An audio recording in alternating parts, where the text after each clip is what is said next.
Hi, I'm Brewster Bevis, Senior Vice President of State and Federal Affairs for Associated Industries of Florida, and this is AIF TV. This is an AIF Capital Update.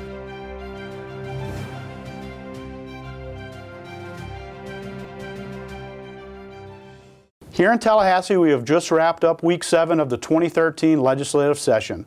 On this episode of AIF TV, we will look at 3 bills important to Florida's business community. These bills cover online sales that will help protect Florida's brick-and-mortar retailers, legislation focused on providing health care for Florida's uninsured, and lastly, a bill that would eliminate a proven job-creating incentive for Florida's insurance industry. A big news day at the state capitol in Tallahassee today, an important bill affecting the business community passing the Senate Appropriations Subcommittee on Finance and Tax. SB 316 relating to online taxes passing the committee and now moves on in the process. This bill helps to support the bricks and mortar stores in our state, so it helps our local business people that have been not only collecting the tax on behalf of us all these years, but paying their own property tax. So they're big contributors. They've been at a financial disadvantage. So we're helping small business and we're still having tax refund to consumers. Frankly, this is a tax modernization. We fall under the same statutes. There's a lot of talk in the bill about mailing and printing. We fall under the same statute as the Sears catalog.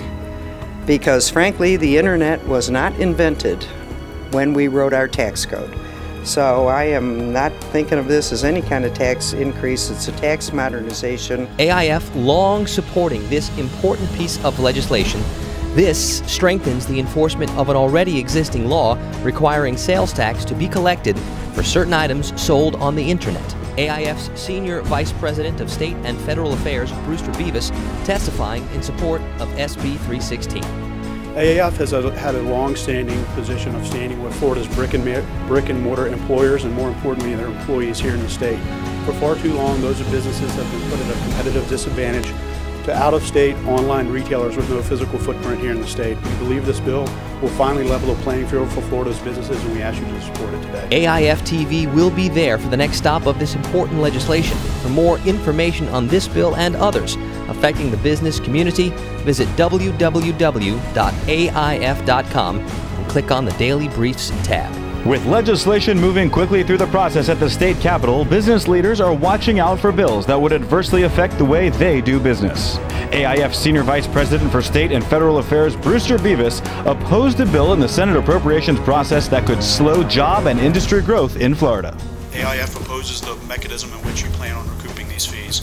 According to OIR, domestic and foreign insurers have operational offices in Florida that employed over 188,000 Floridians in 2010.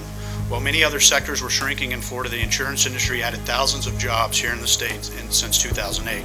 One of the reasons for the job creation and industry growth in the face of national economic uncertainty has been the attractiveness of Florida as a place to do business due to the premium tax cut that this bill would do away with. The bill would eliminate tax credits insurance companies receive based on the salaries of their Florida employees. What this bill does is say that a 26-year-old tax incentive program that we have related to the premium tax credit to insurance companies, that a better use of that money would be to roll back the increase from 2009 by about 55%. The credit is an important tool in marketing Florida and in competing with other states for insurance industry jobs. The bill passed out of committee and goes before the full Senate next. AIF opposes the elimination of the credit, which could have the unintended consequences of reducing jobs in Florida, thus making Florida less competitive for insurance company jobs. If you need more information or want to contact your legislator, visit AIF.com for more information. A monumental day at the Capitol as landmark legislation passes through a Senate committee. Senate Bill 1816 relating to health care by Senator Joe Negron was heard this week in the Senate Appropriations Subcommittee on Health and Human Services. The bill establishes a state premium assistance program called Healthy Florida for uninsured, low-income Floridians to receive assistance in purchasing private health insurance coverage. AIF General Counsel Tammy Perdue explains why the vote is an important one.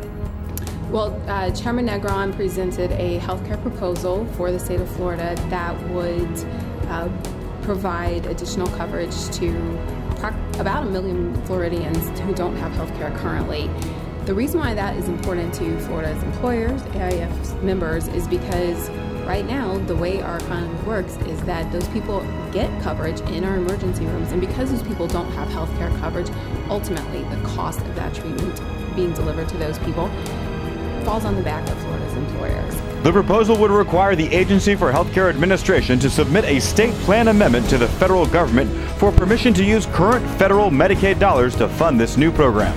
In testimony, Tammy Perdue said that Senate Bill 1816 tackles the issue of expanding access to affordable health services. In my testimony in front of the committee today, I think it was important for the committee to understand how important this is to the business community.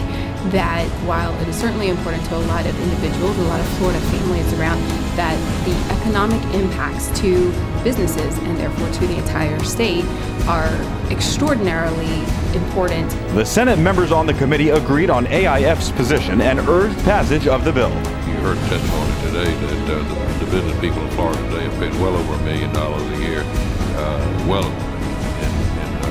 uninsured, medically uninsured people. So this is a good thing for Florida. It's a good thing for people who are not insured now. And to me, it makes good business sense. So I hope we go into negotiation in a very strong position, support the Negron position because it's the right thing for Florida. Time is running out on the 2013 legislative session, but there is still time for this bill to make it through the process.